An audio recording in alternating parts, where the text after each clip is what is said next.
So, Mike, we're talking about graphite today. That's a subject that you know plenty about. You're the top man at Blencowe, which has a graphite project in Uganda. But first of all, let's talk about graphite as a product, as an element. What is it? Tell us a little bit first about what graphite is. Carbon, I suppose, is the place to start. Yeah, I guess graphite is sort of perhaps understood best for things like tennis rackets and pencils and, some of the more traditional things that people understand it by. But it actually has, at last count, over 150 different applications which it's used for. And it is carbon in a form. And it's really got two major characteristics, I guess, that define what graphite is used for. Firstly, it's got high conductivity, and secondly, it's got a very high heat resistance. So when you think about the various different applications for graphite, they tend to be very linked into either one or both of those. So when we have graphite, for example, in our cell phones, it's to do with both the high conductivity and the element of heat resistance as well. When it's used to line steel foundries, or for gaskets or for flame retardants, it's all to do with that heat resistance because it burns at an extremely high temperature. So it's an abundantly found mineral around the world. It's plenty of it. There are, excuse me, there are certain issues around it in terms of its characteristics. For example, its chemical characteristics are different in every single project. And that's really to do with how it can be purified into concentrates and beyond, and what sort of energy density it may have and how it's utilized thereafter. So there's a complexity to it, but there's also a simplicity to it. But I guess it's something that the world really needs to understand a lot more of, because at this stage, it's a vital part of the lithium-ion battery. It makes up the anode. And that's obviously something that's very important for most of us in our life going forward, because, the EVs that we're obviously transitioning to, all the solar and other renewable power that we're transitioning to, all require energy storage. And at the moment, that is a lithium-ion battery which contains graphite as a non-replaceable input. So, yeah, that's probably about as much as I can say for now without going on for 2 hours. But as you can tell, there's an awful lot that can be said about it. I'm trying to sort of keep it at a level where it remains user friendly. Yeah, well, I mean, let's unpack a few of those things sort of each in turn. I mean, I guess perhaps the hottest topic in graphite really at the moment is the conductivity, isn't it? I mean, heat resistant as well, but conductivity is the thing that kind of people really sit up and take notice about, because as you mentioned, it's lithium-ion batteries and so on and so forth. So when you say conductivity, what do you really mean? You mean the electricity can go across it in an efficient way? Now, when you're passing charge in a lithium-ion battery, you've essentially got ions that are moving back and forward, and it's that movement of them which is creating the energy that drives the battery. And it's the conductivity is dealt with between the lithium on the one side on the cathode and the graphite on the other side in the anode. So that conductivity, and it's really got what they call interlacing. So you've really got the lithium ions which are filtering in between the layers of graphite, and then moving back to the other side. And it's that constant back and forth which is creating the charge which drives everything from in terms of the battery strength. And obviously the quality of that is what makes it a good battery or makes it a bad battery in terms of length of service, etc. So it can get fairly complex when you get into it, because the way the graphite is purified to go into those batteries is not just your simple lead pencil that people understand better, but it is spheronized, purified graphite that goes in there, tiny millions and millions of tiny little balls, because that's the best way to store that energy and to get the most out of it. But it is a vital, non-replaceable input for lithium-ion batteries. And as you said, that's really which is getting all the attention going forward. I mean, we should perhaps say that although they're called lithium-ion batteries, there's a significant component of graphite. I mean, it's not just a tiny speck, in relation to the lithium. There's actually quite a lot of graphite in a lithium-ion battery relative to the overall size of the battery. So, I mean, tell us a little bit about that. What sort of proportions? Well, I mean, Elon Musk talks about the lithium-ion battery. He calls it a nickel graphite battery because those are the two things that actually make up most of the content. Typically, in a typical EV battery, you're getting about 50 kilograms of graphite. So that makes up by far the biggest component by weight. Not necessarily by value, because obviously the lithium carbonate is worth a whole lot more than the graphite, but certainly in terms of weight, it makes up a significant part of it. The other components of that battery, lithium carbonate, as I say, you've got nickel, you've got manganese, and graphite. So, then there are various different iterations of batteries which are obviously getting tested. That's the battery of choice at the moment. There's a lot of different varieties and different models and different types of batteries being put onto the market now, and obviously there are different reasons why each of them makes sense. But that's a very sort of complicated route to go down, because there's probably at last count over 20 different types of alternatives to lithium-ion batteries that are under testing. I mean, do you think sentiment towards graphite, the graphite mining sector, might be slightly better if actually these lithium-ion batteries were called nickel graphite batteries in common parlance? It's a good point. I think it would definitely make people more aware of it, and I wouldn't have to keep answering questions why I'm trying to set up a mine to do tennis rackets and lead pencils.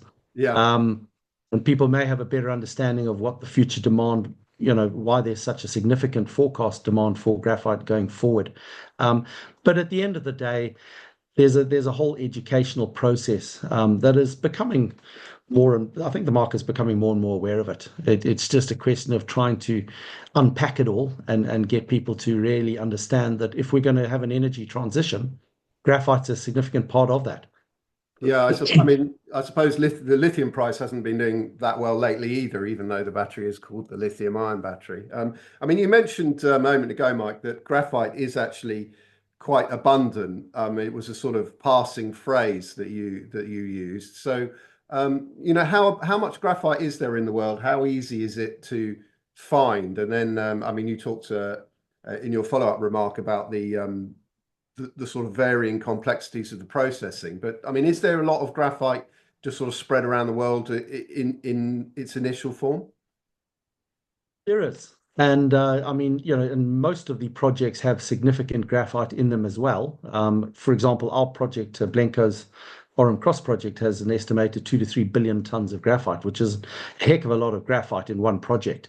But there are, a number of significant projects around the world that do hold a lot of graphite. Now, that doesn't necessarily mean it's all available or it's all usable in the form that it's in, or in the jurisdiction it's in, or with the particular characteristics that it's got. But you find graphite, a lot of graphite in East Africa. You find it in Australia. There's graphite in Canada, in Brazil, pretty much in every continent, because you actually find it even in Europe. There's significant graphite projects there as well. So it is plenty of it around. As I say, the complexity is trying to move it from something that's in the ground to something that you can actually mine in a successful and commercially viable manner. Yeah, I mean, it comes in quite a complicated context when you start reading about graphite projects. For example, let's just dive into the one that always perplexes me, the flake size. Now, I think that relates to conductivity to some extent in what we were talking about a moment ago. But tell us a little bit about what the flake size means, and whether you can get varying flake size within a project, and how that all fits together. I mean, I'm going to try and keep it as simple language as possible, but it really, you have different micron sizes for graphite flakes, and they are basically along a spectrum, I beg your pardon, that essentially guides the end user towards understanding whether it's a large flake or a small flake. And obviously the larger flakes have bigger sizes, micron sizes, and the smaller flakes, smaller ones. And you're right, the two of them have very different uses. In that very traditional market, which is typically the heat-resistant market, then the larger flakes are used for that. They are, by the way, a lot less abundant. They're a lot harder to get as a concentrate. And there's certainly less of them in China, which is obviously the biggest producer of graphite in the world today.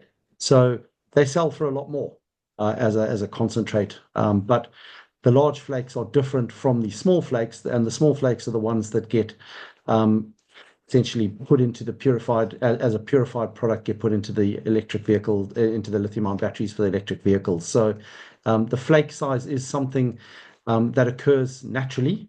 So when you go and literally dig it out and do your exploration, do your assays, and have a look at it through a microscope, you will see different flake sizes within your graphite in situ, in the ground. And that's one part of it. But actually what matters is once you've taken it through your float process and you've produced a concentrate, you break up some of the large flakes in order to get your end product. So you end up with a mix of large and small flake as a concentrate once you've got to that 95%, which is what the market demands for the concentrates. And as I said, that's determining then where it goes as an end user product in terms of small flake or large flake. Yeah, so I mean, you mentioned concentrate there. So let's take a step back in that process. So when you find, I mean, let's speak generally, I suppose, or feel free to get specific if you want. But if you find graphite, are you finding it in an ore, or in what form does it show up in the microscope that you referred to a moment ago? Well, you can find it in lots of things. I mean, we've got graphite near the surface in saprolitic clay, so it sits within the clays. And further down where it gets into the fresh rock, you have got it sitting within hard rocks. So you can find it in both, and it's really it's mined from both. It's just really a question then: do you have to drill and blast? Do you have to take it through that process in a different manner if it's coming from hard rock as opposed to a clay, for example? So for us, some of our operating costs remain very low because we've got a free dig because it's coming from that clay, but you have to treat it slightly differently in the processing. So you can get both. Yeah. So if you've got some graphite in saprolite or in hard rock, does it occur as graphite or is it in compound with anything else? No, it's typically as graphite. It is generally sitting within that as graphite on its own. So you can basically concentrate, if you've got hard rock, let's say, you crush the rock and then concentrate a higher degree of graphite material into a concentrate. And then if that was the case, you would then sell it on to a processing operation, I suppose. Yeah, what happens when you're processing it is you take it through a float circuit and you really just further purifying it at each stage. So you might take it through, some only go through 3 or 4 different floats to get to the concentrate. Others have to go through 6 or 7. But at each stage, you're taking graphite and you're taking it from a 10%, then you take it to a 20%, and then a 40% and a 60%. And ultimately, as I said before, you've ultimately got to get it to that point where it gets to 94% really, which is what the market's demanding as the minimum concentrate. And each project is different in terms of how many floats it's going to take to get you to that point. But that's where you've got to end up with. Otherwise, you just don't have a product the market wants to buy. Yeah, so you've got this 94% concentrate, let's say.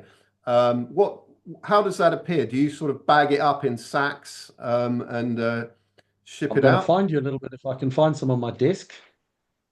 Oh, you probably can't see that particularly well, but I mean, We can see it to some degree, yeah. Yeah, it's a fine powder. right. It comes through wet once it comes through the float circuit, and then you put it through a dryer, and that dryer turns it into a fine powder. And that fine powder then gets, as I say, it's got different flake sizes. Some of it will be larger flakes, some will be smaller. But then you can actually, just to get another degree of variability, you can micronize graphite, which basically takes specialist mills and grinds it down even further into much smaller particle sizes, which make it more valuable because it's used in niche markets and niche industries. So micronization is a slightly different avenue, but it does come through as a very fine powder at the end of that process. Right. So a graphite miner would tend, would they, Mike, to sell a concentrate at that sort of grade onto a sort of final into a final production process that's conducted by somebody else to make 100% graphite? Yeah, there's a number of different stages within the process of getting it to the battery. As you say, the miner typically takes it up to a concentrate and sells it as a concentrate. And we're talking about small flake concentrate here because the large flake product goes straight through into whatever it's going to go into. It can also, by the way, get purified too. But in terms of the battery product, the small flakes, the requirement for a battery is what's called spheronized purified graphite, which is SPG, which is 99.95% purified graphite. So what you're doing is you're actually taking it up through from 95% to that 99.95%. And typically that's done through acid leaching, although one of the processes that we're looking to do, because it's more environmentally friendly, is to take it through a thermal process where you're literally taking up to about 3,000 degrees centigrade and burning off everything else, and literally the graphite remains. But more traditionally, the acid leaching does the same thing, where you're taking away the impurities and ultimately leaving yourself with a highly purified SPG product. And that's skill set that's not done by the miners. It's very much a processing set of skills that's been, I guess, taken on board by the Chinese over the last 30 years. They've perfected it through years and years of experience. And look, the Western markets have been left behind. It was all very nice and easy and simple just to say to China, you go and do it and we'll buy it off you. Suddenly, as the geopolitical wheel starts to turn, everyone's realizing that there's obviously risk associated with them doing 95 to 98% of the world's purification of graphite. And by the way, it's very similar in other things as well, be it lithium, nickel, cobalt, whatever. So graphite is no different.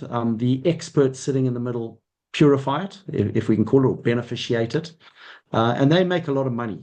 I'm sitting here crying into my soup as a potential miner. We don't make big money producing concentrates. The guys who buy it off us and take it up to a more purified product tend to make a lot more money.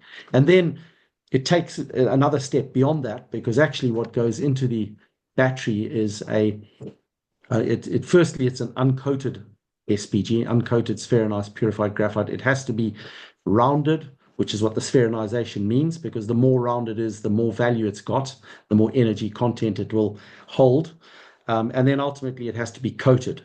And the coating keeps that energy content in for longer. So it effectively allows the battery to have a longer life. And so that in itself, the coating is another step and another stage, which requires skills and expertise. And again, most of that is done in China. And then ultimately, once you've got a coated spheronized purified graphite, that's what's given into the anode. And obviously within that anode, it goes into the lithium ion battery. So it's a series of steps.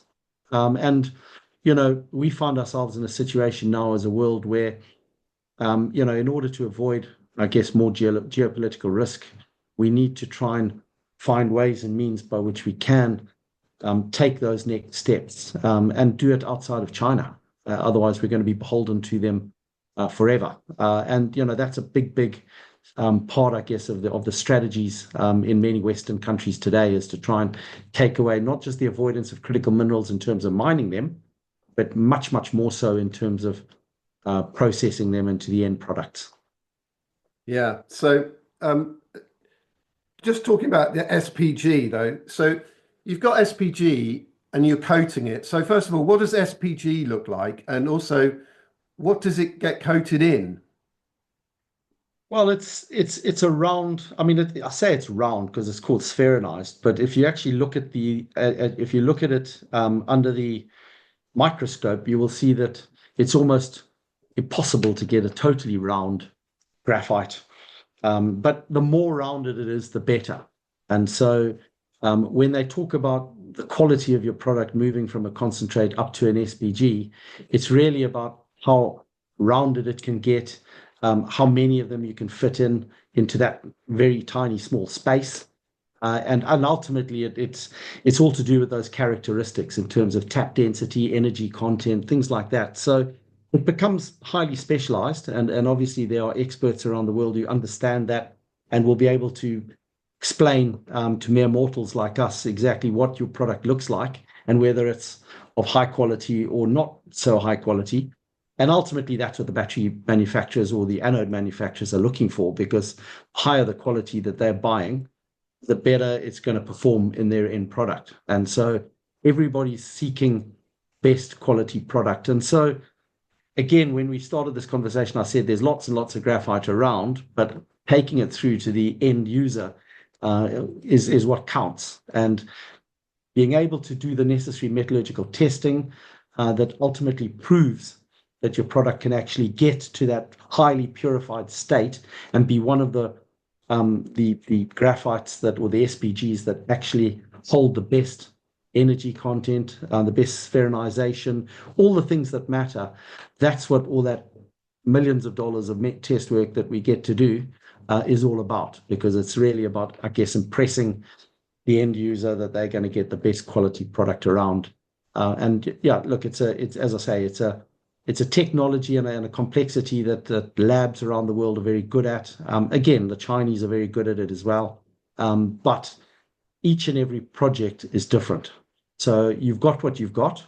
You can't just suddenly say, oh, we're going to wave a magic wand and turn our graphite into a better mix of large flakes versus small, or better energy content, or better this or better that. It is what it is.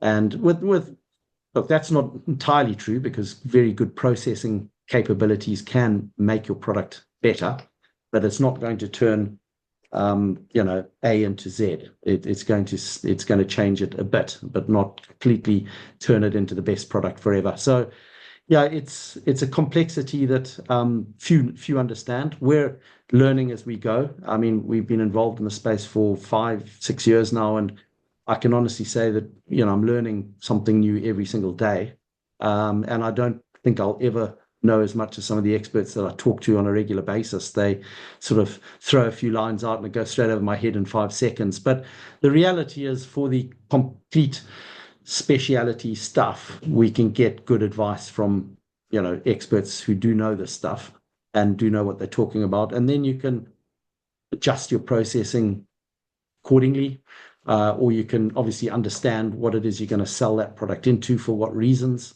and you can generally get a good feel for what you've got and the value of it by doing it that way. So I mean, I hope I haven't gone off on a bit of a tangent.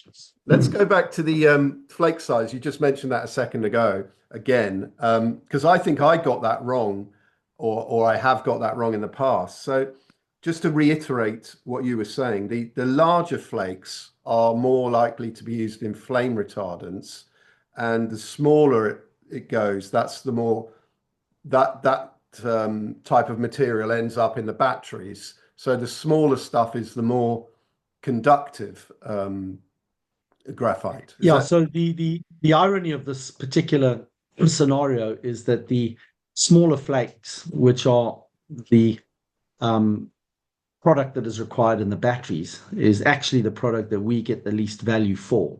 So there's not a lot of motivation at the moment for graphite miners to go out and produce small flake concentrate, because most of them are barely making any profit on it at all. So a typical project, our RM Cross project is no different, would be about 50-50 in terms of the mix of large flake to small flake once you get it up to the 95-96% concentrate. And so that large flake product we can sell directly as a concentrate, and off it goes into end products, some of which they will purify further to take it through into can be anything: lining steel foundries, gaskets, flame retardants, expandables, anything, foils, those foils that you use, all of these things that have got heat resistance properties, that large flake product is typically used for.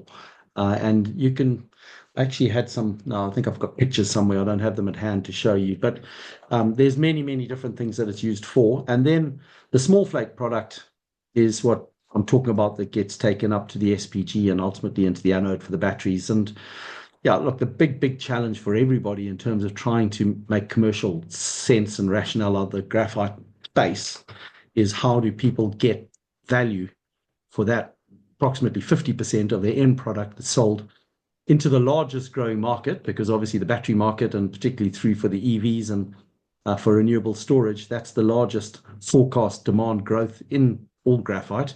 Yet it doesn't pay, particularly if you're selling into the Asian markets. The Western markets are a little bit better. They pay a bit more, but unfortunately at this stage, they're quite small. So if you're going to go into and mine a commercial scale of production, you are going to have to consider selling certainly some portion of that, probably a large portion of that, as small flake product into Asian markets and getting lower prices. And this is where it starts to get into the guts of it in terms of why there's going to be shortages of graphite going forward, because there's plenty of it in the world, as we said earlier. But if you take it up to a concentrate and you're selling it as a small flake concentrate and you're not getting paid a lot of money for that, then you can't justify the lack of profitability doesn't justify the investment decision or the capital required to start up the mine. So unless you're in a low capital startup position or a low cost operating cost scenario, it just becomes very, very challenging to make it economically and commercially viable. And herein lies the big, big question going forward, because with all the graphite around, only a very small percentage of that can be really considered as economically viable along the lines of where prices sit in today's markets. So we talk about markets there, Mike. Let's spend a minute or so on that. What are the markets? I mean, do we have spot markets? Are there different markets? I mean, are they sort of physically located anywhere, or is it all offtake? Are there spot prices for large flake and offtake for small? I mean, how does it all sort of fit together in the graphite world? Yeah, it's a complex process, these markets, and again, we're learning a lot as we go. I wish I was like in a base metals scenario where you've got a London metal market, you produce your copper, and you say, right, there we go. It's obviously to a certain percentage, and you sell it into that market, and you receive a value for it. It makes life a lot easier. Ditto with things like zinc and lead and other base metals. But with graphite, because the characteristics of each project is completely different, the end user needs to understand what it is they're buying. And so you have to go through what's called the pre-qualification process, by which you not only go through significant metallurgical testing in labs to prove what you've got, and that's not just as a concentrate, by the way, it's also taking it up to the 99.95. But once you've proved it in the labs on a lab scale, then you have to prove that it still maintains those same excellent qualities on a bulk scale. So that is really done by either building a pilot facility at site, which is obviously more expensive, or digging it out as a raw material and sending it off to somewhere like China, where they've got facilities that will beneficiate your product and showcase what it does look like as a bulk. And once you've proven what you can deliver as an end product in bulk, then you take those a couple of tons typically, and you'll send them off to the various different OEMs that are the end users, and they are typically big Asian conglomerates that have got battery plants or anode plants. They're all slightly different, so some of them can be right across the board. Others are very specific in terms of what they do. But you send off the end product to them. They will take your product, they'll run it through their facility. They will see that they're going to get the end product that they want using your graphite, and they'll either decide to buy it as a product to blend with others, which will get you less money, or if it's of high quality, they'll decide to take it on its own. And then you end up with an offtake contract with that particular party, and so on. And then you go to the next one and the next one. And I'm only talking about the small flake that goes into batteries, because you've also going through the same process with parties that are going to micronize it and use it for other product end products, and then parties that are going to take it for the large flake as well. So you've got quite a complicated sales and marketing process by which you're dealing with many different off-takers at any stage. And the ultimate goal, I guess, will be to narrow it down to a handful and ultimately be selling most, if not all, of your product through to those end users and build up long-term relationships with them, because I guess those relationships are important. And for them, it's starting to become increasingly important on the flip side, because I'm talking about the OEMs are noticing that there are not many graphite projects starting. The demand for graphite is forecast to rise, or certainly for natural flake graphite is forecast to rise by 1 million tons per annum by 2030, which requires an awful lot of new mines to come on board. And there are not that many who are making it through this pipeline. So they are also very keen as OEMs, as end users, to solidify their supply chain. And so you've got quite a lot of sort of tension happening at both sides from both the supplier and the user. And I mean, it's a complicated process, but once you're out there and once you're showcasing what you've got, then if you've got something of value, typically people will start giving you a call and saying, "Can we have a look?" And then really it's just a question of getting samples to them, having some patience while they go through their procedures, because they don't move very quickly, and then ultimately getting expressions of interest, MOUs, off-take agreements. That's kind of how it works anyway, without getting too complex. And how does the price get set? Yeah, sorry, I was going to say, I didn't mention pricing. So pricing changes and varies according to each and every different product within that mix. You can be sitting with a plus 32 super jumbo flake that sells on its own anyway for a couple of $1,000 per ton. And then you wind that back to smaller varieties of large and medium-sized flakes at the sort of plus 80, plus 100 sizes. And they could be selling for, between $1,000 and $1,500 per ton.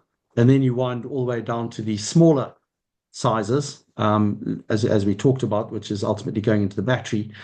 And you can get anywhere between $250 to $600, or maybe a little bit more if you're selling into the niche Western markets. But each and every one of those is obviously a completely different price. There's nothing necessarily that tells you what the prices are. There are a few experts or so-called experts who are aware of a lot of different prices, because they have got long-standing relationships with various different buyers and sellers. And so they sort of maintain, I guess, what's the right word? I was going to say a register, but they certainly maintain a spreadsheet of what the prices and price movements are looking like. And then you can start to work out what average prices for different sizes and different varieties, and in particular for higher and lower values within those, what they're going for. And ultimately, it's a question of negotiating the best prices that you can. And yeah, look, it's certainly in the past up to now been buyer's market. So they put a lot of pressure on the miners and squeezed quite a few of them down considerably. But I think that dynamic is changing. And I think you're going to start seeing it become more of a seller's market going forward. And that will create a different dynamic of its own. So, maybe I'm just hoping that it will become a seller's market, because I'm going to be one of them. But so how should investors who don't have this inside track approach the problem of working out when the graphite price is moving, or when it might move, or perhaps, to put it another way, suppose there's a squeeze on supply and the graphite price does move. How is anybody going to know about it other than when people like you start talking about it? Is there any other way in to the sort of world of graphite pricing? Yeah, that's a really good point. I mean, I don't know how they would know about it, because it's not, every day I turn on my radio when I'm driving and somebody tells me what the gold price is today, and sometimes what the iron ore price is, and this and that. So you don't have anybody sort of telling you what the graphite price is for, plus 80 large flake. So it's difficult. There are, as I say, a few sort of industry experts who publish on a quarterly basis what's happening in the prices. And I think once you sort of in this world, you become a little bit closer to it and a little bit more aware of what's changing in terms of the dynamics. But at the end of the day, Look, we haven't really got that deep into it, to be honest, because we haven't yet started producing. So I don't really know how it moves once you're in production and obviously on a quarter by quarter, year by year change, because it does move. There's no question it's gone up and gone down over the last years. But you have to keep your nose close to the ground, ear close to the ground, whatever that saying is. And you have to be aware of what the price is doing, what the demand supply fundamentals are going. And I think it's very important to do that because, if we are anticipating there's going to be a squeeze and there could well be an excess of demand over supply, that could start to change the prices quite a lot. And, make no mistake, the end users are not going to come and say, we'd like to offer you twice as much today. The dynamic that changes that is if they have more demand and they can't get hold of supply and they're all coming and clamoring at your door, well, then you probably realize that it's time to start hiking up your prices because you've got something that they will want. That's just the laws of demand and supply at the end of the day, isn't it? With like selling anything down at the market, tomatoes at the market. Yeah. So you're based over there in Australia. That's where your office is. And I believe there was a graphite boom in Australia some years ago, where it just became all the rage to have a graphite company, and then that sort of faded a little bit. Are there any sort of noticeable differentials now between how the Aussie market treats graphite companies and the UK market treats graphite companies, and any sort of meaningful comment to be made about the investor base and their attitudes towards graphite in the different jurisdictions? Look, I think the Australian market probably has a little bit more experience because the likes of Sire Resources and some of the earlier graphite producers or graphite companies moved a little bit quicker. There's certainly a few more of them here on the ASX than there are, for example, in London. So in a sort of general sense, I'd say the Australian market does understand it a little bit better. But having said that, the market itself is Mr. Man in the street, and he doesn't really understand most of what I've just spoken to you about over the last half an hour. So the reality is, every single investor into a mining company, junior or not, is trying to find what they consider to be the next mineral or metal that's going to be in significant demand.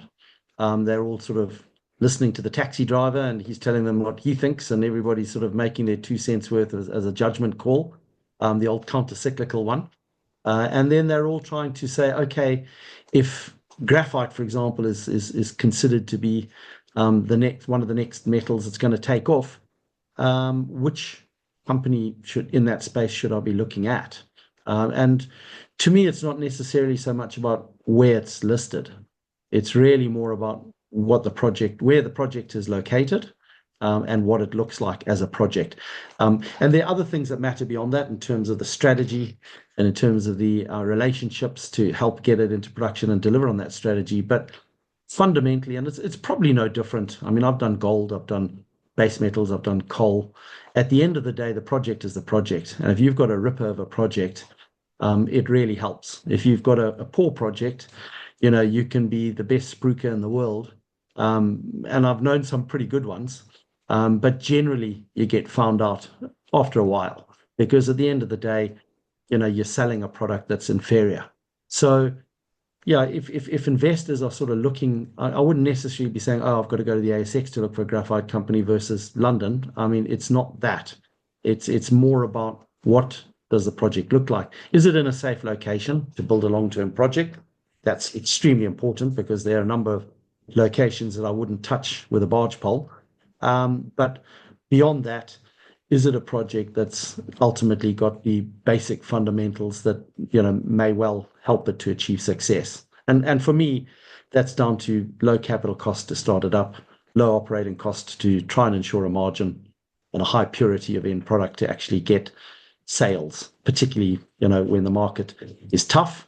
But also as you start to build and expand, you want to make sure that you can actually sell higher volumes of end product. So yeah, those fundamentals matter, but yeah, as I say, I think they probably matter in most things at the end of the day as well. So it's not a whole lot different to other mining projects, but I think where it's slightly different is that there's a lack of transparency as to how you're going to take it all the way through to the end user and what you're going to achieve for that.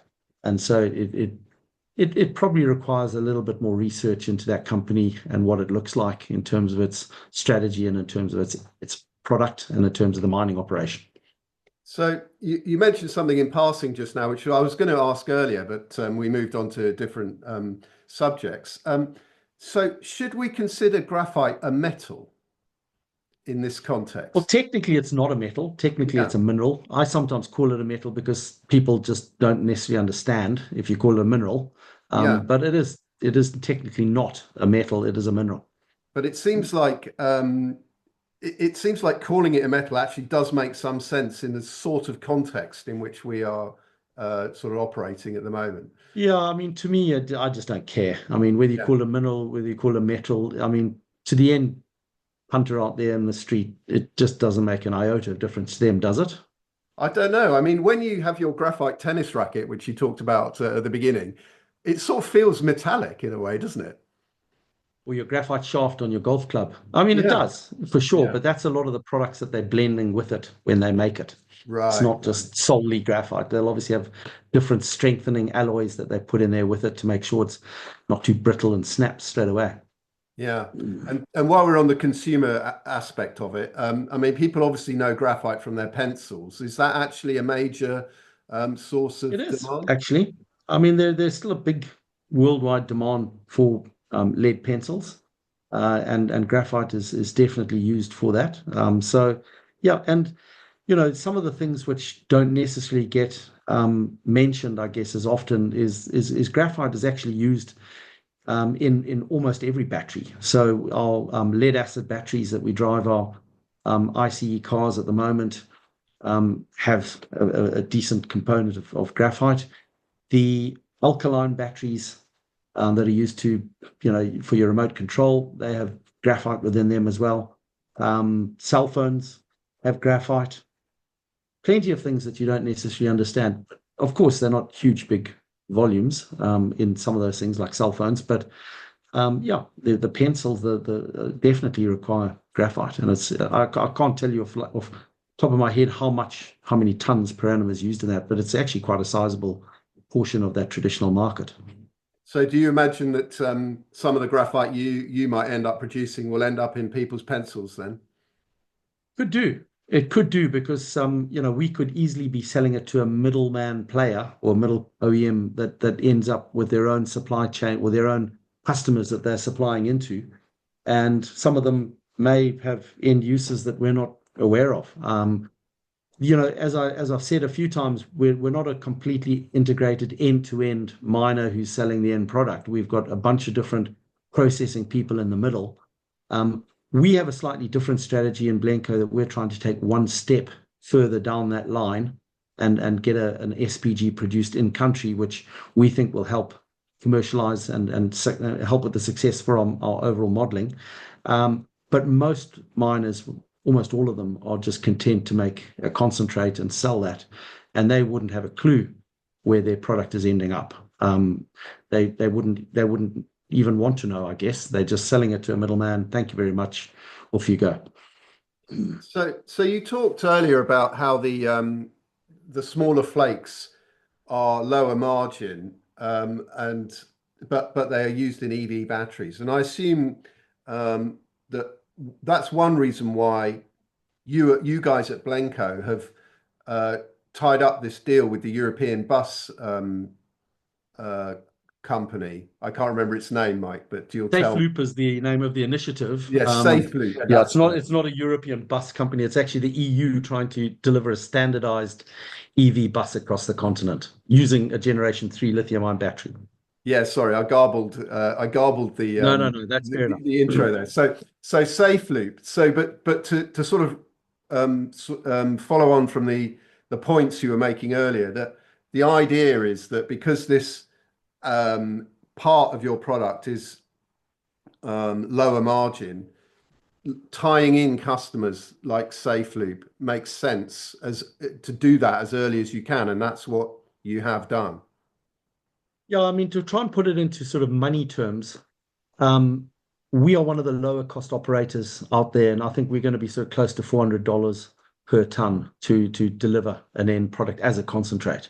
But there are people out there in the market, particularly in the higher cost places like Australia and Canada, that would be producing the same ton of graphite for probably double that, 800, maybe even close to $1,000 per ton in some cases, where they have to dig a bit deeper, etc. And that part of it, or that half of your end product that you're selling as a small flake concentrate, if you're selling it into the Asian markets today, into China, you'll be getting about, well, if it's a good product, you'll be getting about $550 per ton. If it's not a very good product, you'll be getting about $350 per ton. So you can appreciate that you're underwater, or it's at best break even on 50% of your end product. And that doesn't make for a good commercial model. And you don't have to be a wizard to realize that if you're not making money on half of what you're selling, you better be making an awful lot of money on the other half, or you're literally underwater. So and I think the answer that most of I can see anyway, and maybe I'm being a bit unfair, but what I see a lot of my peers doing is just sitting back and holding their breath and hoping like mad that this demand supply imbalance that's forecast will drive up the prices of that small flake concentrate. So instead of being $500 per ton, it might actually get to $1,000 per ton. And suddenly they are making a little bit of money and it all makes a bit more sense. But I find that a very sort of negative strategy, because when I first started this 5 years ago, I was told the same thing. And they said in 5 years' time, it'll be $1,000 per ton. Well, here we are 5 years later, and it's not. And who's to say that in 5 years' time it will be there? And look, I'm a believer. I do think there's going to be a shortage, and I do think that those prices will therefore rise. But I don't know when, and I don't know how much, and I don't want to sort of leave that to chance. So our view is go and find different ways in which you can enhance the value adding in that half of your end product that doesn't make you the big money. And in simple terms, downstream beneficiating to get to that 99.95 SPG, that can help a lot, because that product sells for about 2,500. And if you're involved in that, you're going to get more profit. Secondly, micronization, as I said, if you grind it down to smaller micron sizes and sell it into niche markets, you can get significantly higher prices, but they're very small markets. So it's not going to make a massive difference, but it will make some. And then, what we really are learning is that if you get into some of the Western markets, they typically pay a lot better than the Chinese market, but they are smaller. So you've got to try and find your way into them. And how do you do that? Well, they're people that have been doing it for a long time, so they've got long-standing relationships, and good luck to them. Or you do it through product quality, because you've suddenly got people looking at what you've got and they like it. For us, the product quality is what got us into that Safe Loop initiative, through one of the technical specialists over in the USA that is working on this project. And because they recognized that our purified product was very, very pure, and they wanted to have the best product into these Generation 3 batteries, we were invited to give samples, and obviously once they're proven, to become the exclusive supplier into Safe Loop. And what the European Union is trying to do is to ensure that if buses across the continent become electric, you don't end up having a completely different bus with a completely different battery in each country, because it just does not make sense. And it certainly makes a lot of logical sense to standardize it. And in doing that standardization, produce a high quality battery for the obvious reasons. And this particular Generation 3 battery is focusing on safety, because you may have heard that sometimes these lithium-ion batteries do get hot. The energy density for lithium is severe, and as such, it sometimes gets overheated and can catch fire. But they're focusing very much on that aspect, and they're also focusing on recyclability, because at the end of the day, there's a big question mark over what happens when these batteries run out of their shelf life, and we've got to fill up landfill with them. So safety, recyclable, or sustainability, as they call it, and obviously performance. And we think that that's a really, really good project to be part of. It's a couple of years in the development phase, which the EU are funding. And ultimately, if it goes through into production, which I suspect it will, because I don't see any reason why it won't, then it creates a big opportunity for us to sell a huge amount of the small flake concentrate for the batteries into a Western offtake partner at decent prices. And that changes that dynamic I was talking about earlier in terms of the profitability per ton, and obviously allows us to have a channel by which we can sell a significant volume at a higher price. Because at the moment, selling into the Western markets, they're just smaller volumes, and you just can't, you can produce 5,000 tons and sell all of it into the Western markets. But if you're to try and get up to commercial scale, say 50 or 100,000 tons, which is where you want to be to make good money in your mine and get your operating costs down, then you can't be selling those volumes into the European and Western markets today. But SafeLoop may change that for us. And that's what makes it so important for us, is that it creates a huge opportunity as a Western offtake partner going forward. And that's a dynamic that not a lot of other graphite companies have right now. Yeah, let's talk a little bit about standardization of batteries, because that seems to be key to SafeLoop. And now I'm going to approach this from one direction, and you'll tell me if I've got it wrong, Mike. But I'm aware that if you bring your Tesla from North America over to Europe and try and charge it, that won't work. Now, are we talking about deliberately avoiding the same kind of problem in the European bus network by making sure that a German spec battery is the same spec as a Portuguese one, as the same as an Italian one, and that they all match up in a way Look, that, I think the EU would ideally like it to be like that. yeah, I'm not close enough to the powers that be making these decisions. I mean, this is all part of the European Union's Project Horizon, which is $100 billion project at top level EU to try and energy transition. And SafeLoop is just one small part of it. yeah, Look, I cannot say whether the powers that be within Germany and France and Italy and all these places are going to achieve the kind of standardization that the EU would like. In practice, these things are never quite as standardized as they seem in theory. But you can appreciate what I've said makes a lot of sense. And if they yeah, can standardize, by the way, when you talk about bringing things over, it's really, I mean, you can actually charge a battery. I've got a lithium-ion battery, for example, in my golf buggy, and I take it out every night and I bring it home and I plug it in when I played golf to recharge it for the next time I go. But if I went over from Australia to the UK, I could charge it. It's not unchargeable just because I'm in the UK. Obviously, I'm going to need a different socket to get it into the wall, because the world somehow has not realized that it'd be pretty nice if they actually allowed us to all put the same plug into the wall wherever you are. That just seems a step too far. But these things can move around and you can still recharge. And I think that the standardization of the battery is really to get one battery that's produced in one way that has the same valuable properties. And obviously it can then be mass produced at a better price. And you're dealing with one or two suppliers. You're not dealing with 50 who are all going in different directions. That's what it's all about, really. So do we know at this point who will make the bus batteries that SafeLoop is talking about? Yeah, the Gigafactory is a company in Turkey called Aspilsan. You can go and Google them if you want.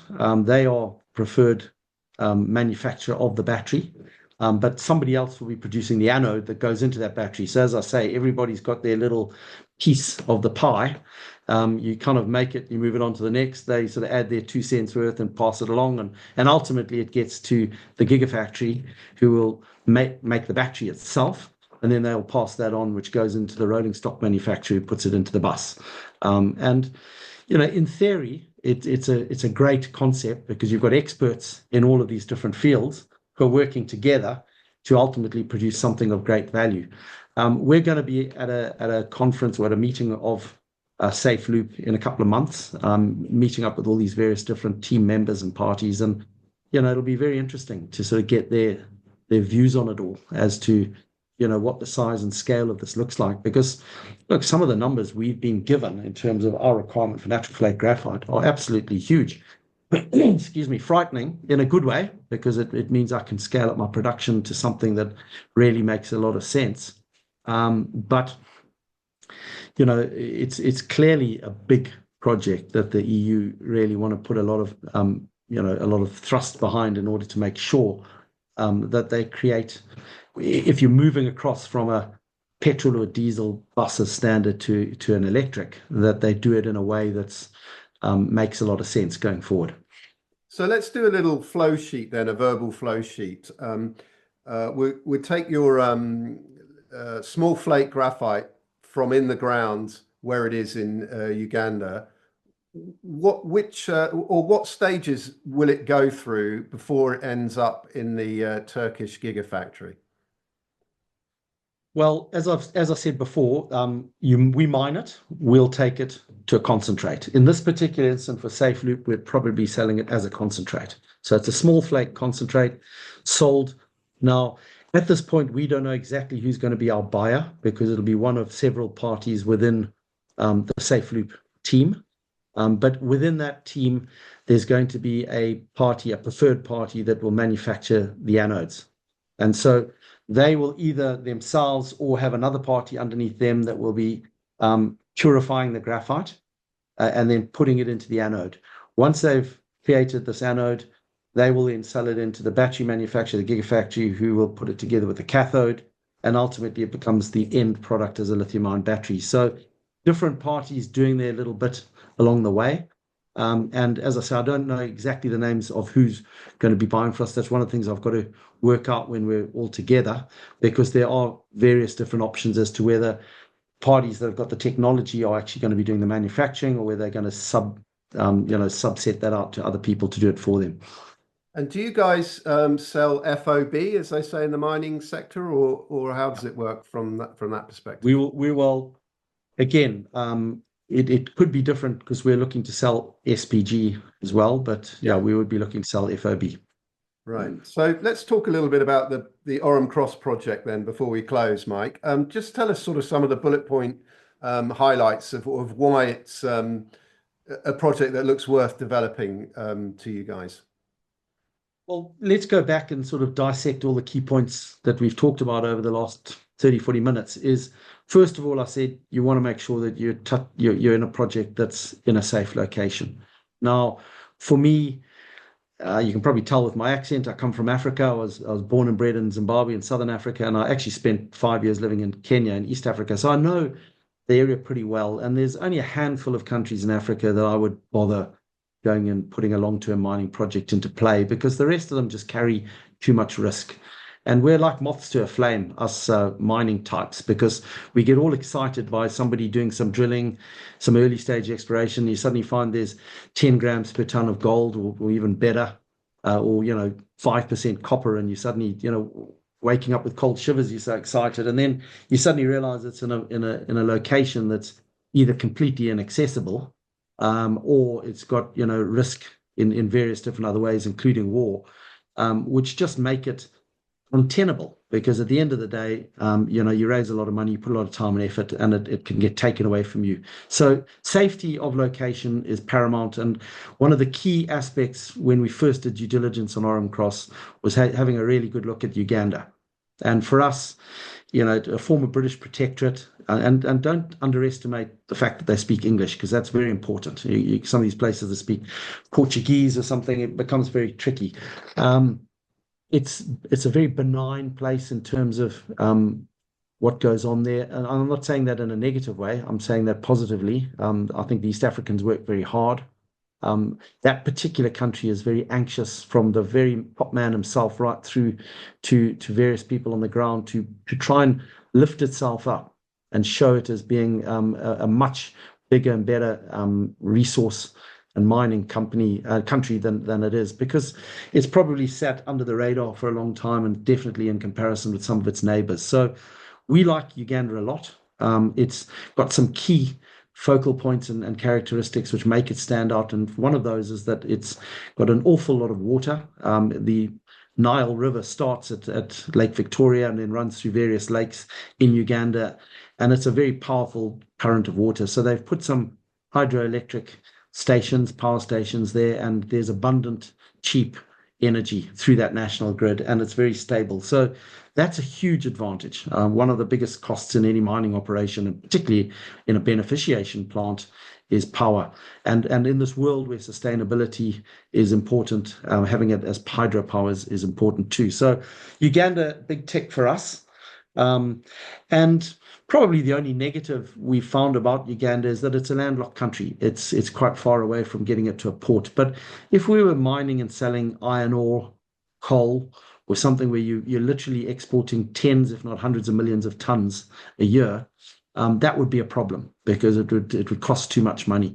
But in the case of graphite, we're only talking about moving anywhere between 20 to 50, maybe 100,000 tons, and so it's not a big number, and we can get it to the port quite cost effectively as well. So the country is one aspect. Then we move on to the project, and I mentioned this before.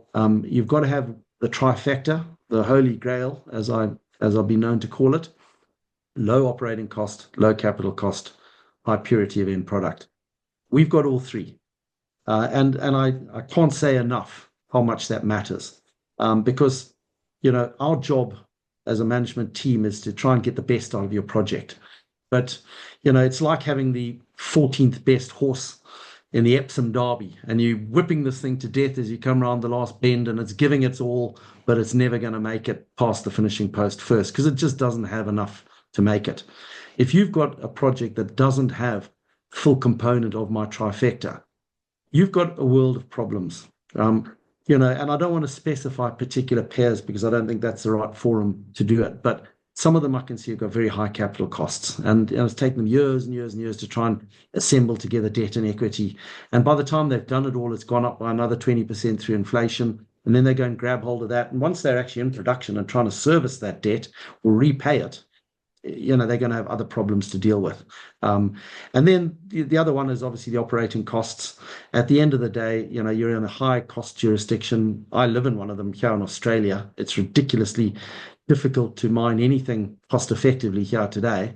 And ultimately in graphite, that matters for the reasons we discussed earlier in terms of half of your end product selling for a lot less, particularly if you're only selling a concentrate. So low operating costs, low capital costs, and then purity of end products. I mean, we've done a lot of traveling around China, Korea, and Japan in the last couple of years now. And, you quickly realize that they talk about some people's product as just being pretty low quality, pretty poor, and they're never going to get good prices for it. So ultimately, those three things mattered for us. We've got them all, and that makes a big difference. And then, without going into this too long and too involved, it's about the strategy, because we've now got a strategy that takes us away from just selling that 50% of small flake as a concentrate. We're going to either be selling it into something like a safe loop, or we're going to be further processing it into the SPG to make better returns. And then finally, last but certainly not least, it's the relationships. And at the end of the day, key relationships like the party that's going to come and help build and operate an SPG facility with us, very experienced SPG producer, that matters. And there are only a handful of them in the world, so you can't take your pick from too many. And we've obviously got one of them. And people like the Development Finance Corporation, who've given us a $5 million grant and ultimately looking to fund 50% of the project going forward into production. These kind of relationships are absolutely huge, and ultimately they matter. So for me, it's the project, looking at those key trifecta fundamentals. It's looking at the strategy. What can you do to raise the value of what you've got? And then the relationship in order to help make it happen. And finally, of course, it's the management team. Have you got the experience? Have you got the ability to not just deliver the standard bog standard? It's to deliver outside the box and make sure it works.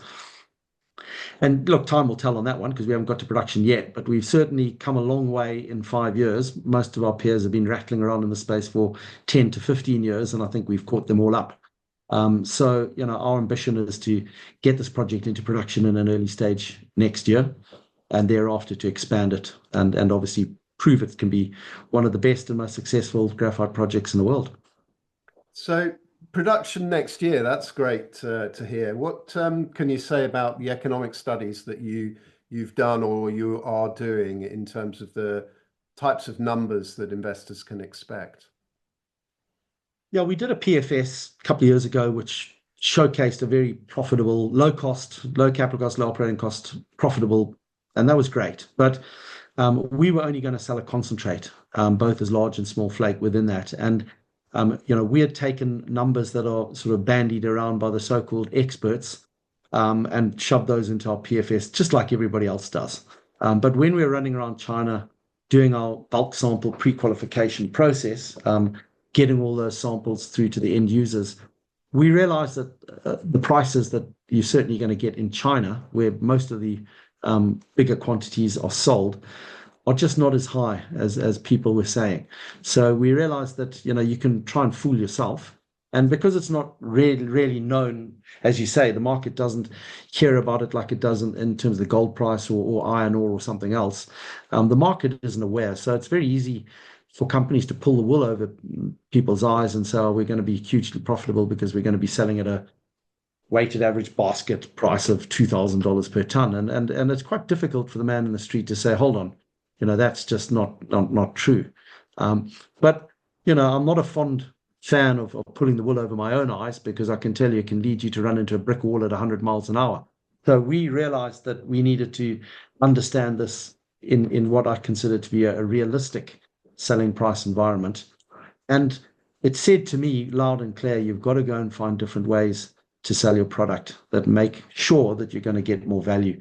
And so we've taken a bit longer with this DFS than I expected for two reasons. Firstly, we entered into this long-term, I guess, pre-qualification process of digging the stuff out of the ground in bulk, getting it over to China, putting through facilities, ultimately getting product purified, and then sending all this off to the end users and them testing it. That takes a long time.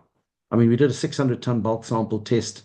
We started that in January last year, and it's literally only completed in the final months of last year. So these things, and they're pretty expensive to do all of that as well. So it's taken a bit longer for the DFS. That's taken a bit more time. And ultimately, getting through to end users and getting contracts, offtake contracts, is a key part of the DFS. So you can't just nudge it to one side and say, we'll have a DFS without any offtake contracts. It's not going to work. But we're getting there. I mean, we're moving pretty quickly. We've done that pre-qualification in probably half the time many other companies have done it. And I think we've done it well. I think we've done it to the point we've got some excellent offtake opportunities in front of us. And so I've always got to try and find the balance between the market wanting me to move at warp speed, because they've got a very impatient attitude towards mining companies that don't get into production yesterday, and also doing it properly, because at the end of the day, whoever comes and funds us, needs to see that we're going to deliver and be successful. So, and always at the end of that, the latter, which is doing it properly, will override the need to do it super fast. Even though I try to move as quickly as I can every single day, generally it's third parties that let you down. Whenever something's in our hands, it gets done very fast. We can control that. But with all that said, we're trying to complete a DFS by the middle of this year. And then that stage one production can happen very quickly, because it's a very small plant that we're going to put up. And hopefully by the first quarter of next year, that will be up and operating. And that really showcases that we've moved very quickly. I think it'll be 6 years. And I was speaking to a fund manager the other day who mentioned that the typical mine takes between 10 and 15 years to start up and bring to production. So if we did it in 6, okay, I'll say fair is fair. We did have some drilling and some exploration work done before we took over the project, but most of the work we've had to do ourselves, and that would be a pretty good result. We're not there yet. We've still got a few hurdles to jump across, including funding that first stage. But we are talking to various parties at the moment, and there's a lot of interest. So I think we'll get there. I think the market will really enjoy it if you get into production next year, Mike, and it'll be nice to have some good news from the mining industry. Yeah, no, and don't forget the Ugandan government want to see it into production, because it's the first battery metals project from their country. They suddenly start showcasing that they've got mines starting. Everybody wants to see it in production. The people like the DFC who are backing us, for them it's all about critical mineral supply chain, energy transition, things like that. They want to see it up. We obviously want to see it up. And obviously the end users want to see it up, because there's going to be a shortage. So everybody's kind of working in the same way. Look, the biggest challenge is number one, there are things that just take time, like I've said, the pre-qualification. And the other one is that is funding. The market always wants to fund you for production. They don't want to fund you for your pre-production work, i.e. your feasibility studies, etc. That's just the nature of it. I mean, the market wants to eat the cake. They don't want to bake it. And our big challenge as juniors, and I imagine that all my peers in the same boat, is just finding that early stage money that gets you through to the point of getting into production. Thereafter, it's a little bit easier because everybody can see a return. And obviously they want to back something that can give them money back. So yeah, there's always challenges, make no mistake. We've got many of them in front of us right now, but I've got a good team. We've got a great project, very differentiated and unique. And we know that we're onto a winning ticket. We've got the horse that's right up there at the front as they've come around the bend, and I don't have to whip it. It's getting there on its own four legs. Yeah, well, Mike, I'm glad to hear it. It's been great talking to you. Thanks for taking the time to tell us all about Graphite and Blencowe, and we'll keep in touch, and we'll be watching with interest as you guys make further progress. It's a pleasure, and it's been great talking to you. Thanks very much for having me.